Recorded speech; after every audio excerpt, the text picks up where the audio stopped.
This is Benjamin Tom doing a movement analysis video on the movement of leaping. The joints I'm focusing on are the tibiofemoral joint and the patelofemoral joint. And the right and left sides are doing the same motion. In the prep phase, in the starting position, you'll be standing on the ground with feet flat and shoulders back, just ready to jump. And then the ending position, you bend your knees at about a 50-degree angle and prepare your arms for forward movement.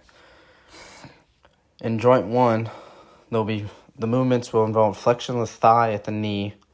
The movers involve gravity, and the antagonists are the eccentric contraction of the vastus, lateralis, medialis, and intermedialis.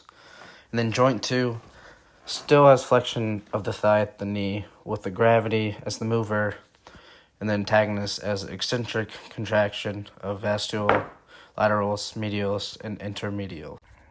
Phase 2, propulsive phase. The start position will involve keeping a low stance to build up springiness in the body, and the ending position is when you are about to leave the ground, make sure your arms for forward motion and then extend your knees, springing you upwards. And then joint 1 movements involve extension of the thigh at the knee. Movers involve the eccentric contraction of vastus, lateralis, medialis, and intermedius. And antagonists involve cementimus, cementinus, and biceps. And then femoris are passively lengthening. And then for joint 2, the patella glides superiorly, concentric contraction of the extensor muscles, and then antagonists involve the quad muscles and hamstrings are both passively lengthened. Phase 3 is the flight phase. The starting position involves right as you leave the ground, fully extend at your knees, and trunk is in an anatomic position. And the ending position is when your feet return to ground. Make sure to keep legs in the correct position to return safely. In joint 1, the movements involve... Actually, in joint 1 and 2, there's no change, since, as in the movers, the